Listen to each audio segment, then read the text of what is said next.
is discuss briefly the constitutional and governmental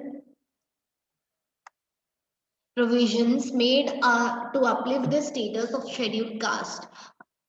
Sorry, ये हो चुका था from question number 6. Question is, the Indian government has launched several schemes for the marginalized. Discuss some such schemes with respect to other backward classes. अब हमें क्या बताना है कि इंडियन गवर्नमेंट ने बहुत सारी ऐसी स्कीम्स निकाली है मार्जिनलाइज्ड सेक्शन के लिए, तो उसमें से कुछ स्कीम्स हमें बतानी है. Answer is, several schemes have been launched by the government of India. This includes pre-examination coaching to enable the OBC candidate to compete in various competitive and entrance examination. अब जो OBC candidate है और उन students के लिए entrance exam या जो competitive exams है उसकी प्री एग्जामिनेशन कोचिंग भी लगाई जाती है. Hostel facility for OBC boys and girls. Hostel facility provide की जाती है ओबीसी बॉय और गर्ल के लिए.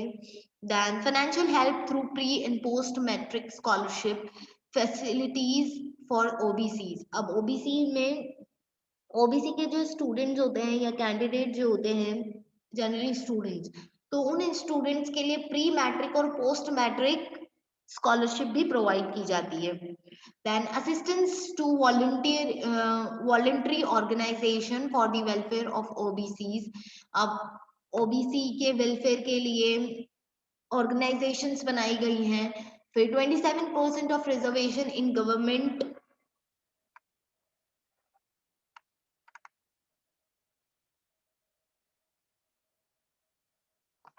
Wait a second.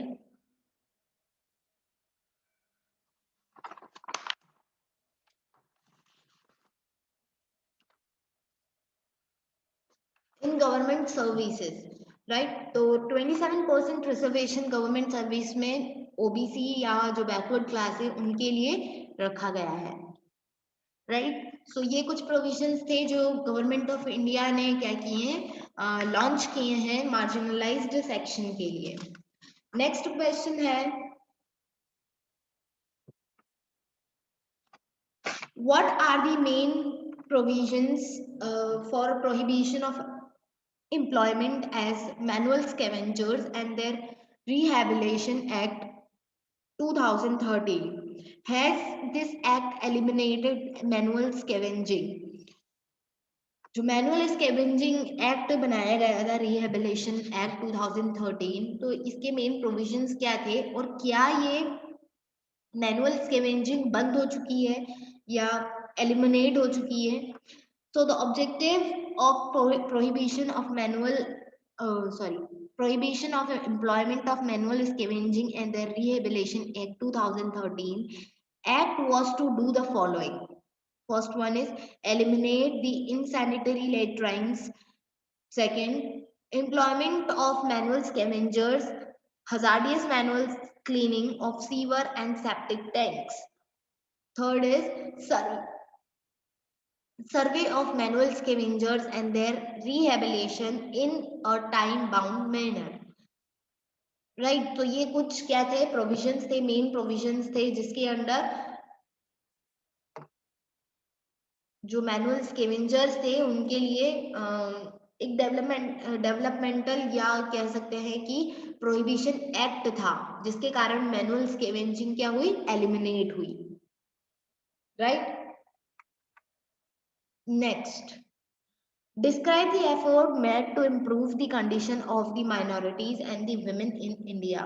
अब हमें क्या बताना है, क्वेश्चन ये है कि हमें एफर्ट्स के बारे में बताना है, वो एफर्ट्स जो माइनॉरिटीज की कंडीशन को और वुमेन्स की कंडीशन को अपलिफ्ट करने के लिए लगाए गए हैं. Efforts made for upliftment of women. Under Article 15, women have been given an equal status and special provisions have been made for them and children. Article 15 में equal status provide किया गया है women's को और कुछ special provision भी दिए गए हैं women के लिए और children के लिए. The right to equal pay for equal work has been recognized in Article 39D, Clause D. Right, right to equal pay and equal for equal work. ये जो राइट है ये भी रिकॉग्नाइज किया गया है आर्टिकल 39 क्लॉज डी में. Then 1/3 of seat in panchayat are reserved for SC and ST women's. ये तो पढ़ने से ही हमें समझ में आ रहा है, right? The fundamental right of our constitution guarantee to the minorities the right to practice their religion and preserve their culture, language and script. ना फंडामेंटल राइट है हमारा कि हम जो रिलीजन चाहे वो हम उसे फॉलो कर सकते हैं, हमारे कल्चर को प्रिजर्व कर सकते हैं, लैंग्वेज बोल सकते हैं और स्क्रिप्ट्स जो होती हैं उसे फॉलो कर सकते हैं, right? Then scholarship, fellowship and skill development programmes have been initiated to benefit the minority students. अब माइनॉरिटी स्टूडेंट्स जो होते हैं उन्हें स्कॉलरशिप दी जाती है, फेलोशिप दी जाती है. Fellowship is a kind of training, right? और उनका स्किल डेवलपमेंट प्रोग्राम्स भी लॉन्च किए जाते हैं टाइम टू टाइम उन स्टूडेंट्स के डेवलपमेंट के लिए. तो ये कुछ एफर्ट्स थे माइनॉरिटी, विमेन और इन लोगों के लिए, स्टूडेंट्स के लिए. Next is what did the schedule tribe and schedule caste act of 1989 sought to achieve. अब शेड्यूल ट्राइब और शेड्यूल कास्ट एक्ट जो 1989 में लॉन्च किया गया था उसका एम क्या था? What kind of offense against the SCs and STs did the act aim to curb and how? Answer is chapter 2 of the act list of the offense of atrocities and punishment of for this.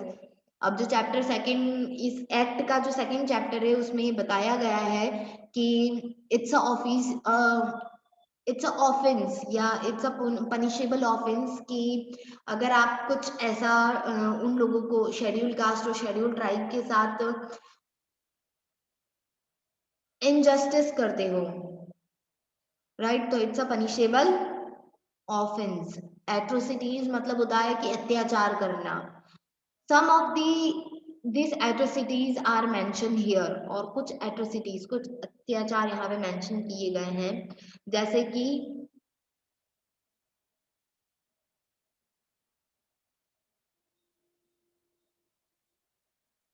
forcing a member of scheduled caste or scheduled tribe to drink or eat any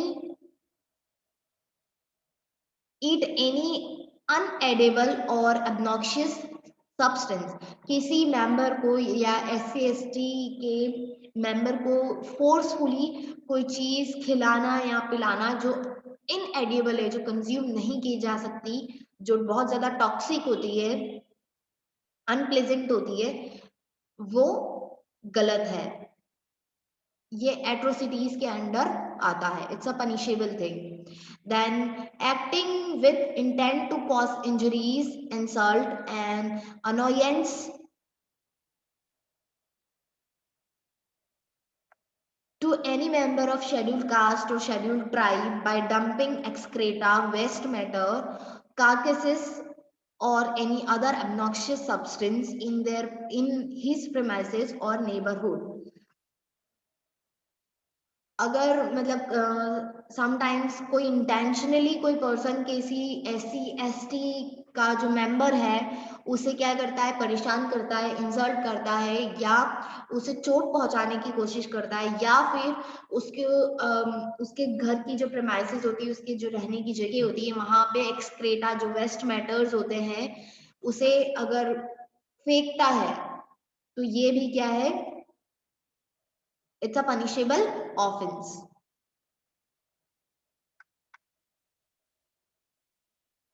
Then forcibly removing cloth from the person of a member of scheduled caste and scheduled tribe, or parading them naked or with painted face on their or body, or committing any similar act is derogatory to human dignity. और अगर forcefully कोई cloth उससे remove कर दिए जाते हैं या उसके फेस पर कोई पेंटिंग बना दी जाती है, जैसे फेस काला किया जाता है या बॉडी या कोई सिमिलर, इससे सिमिलर कोई एक्ट किया जाता है जिससे ह्यूमन डिग्निटी हर्ट हो, इट्स अ पनिशेबल ऑफेंस। तो ये कुछ चीजें शेड्यूल कास्ट और शेड्यूल ट्राइब एक्ट में 1989 में मेंशन की गई थी, जो कि बैन है, and it's a punishable offence. So I hope ये चैप्टर आपको समझ में आ गया होगा। If you are having any doubt, you can ask me.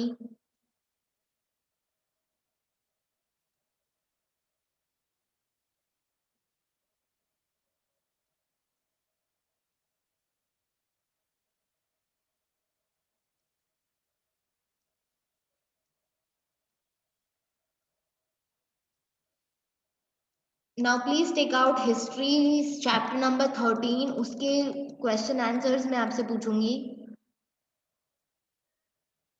In question number 6, what is your doubt?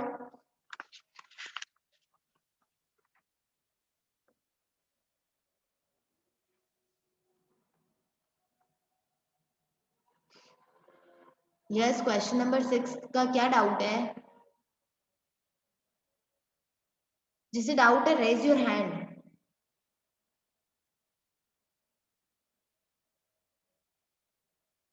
Just raise your hand if you are having any doubt. मैं आपको unmute कर दूंगी।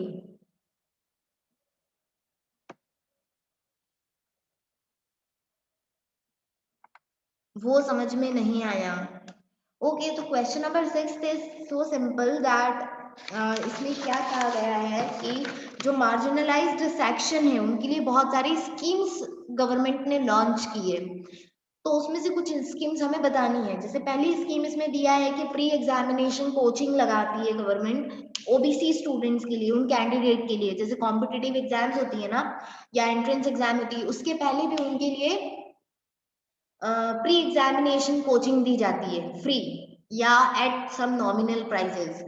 देन हॉस्टल फैसिलिटीज दी जाती है OBC girl और boy के लिए। थर्ड है फाइनेंशियल हेल्प की जाती है, जैसे प्री और पोस्ट मैट्रिक स्कॉलरशिप। प्री और पोस्ट मैट्रिक, मैट्रिक किसे कहते हैं, 10th क्लास, तो 10th क्लास के पहले भी उन्हें स्कॉलरशिप दी जाती है और उसके बाद भी स्कॉलरशिप प्रोवाइड की जाती है।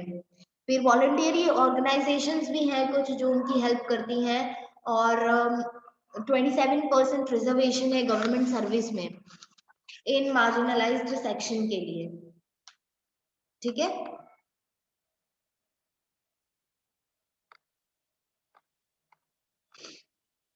Now take out history chapter number 13 Indian national movement.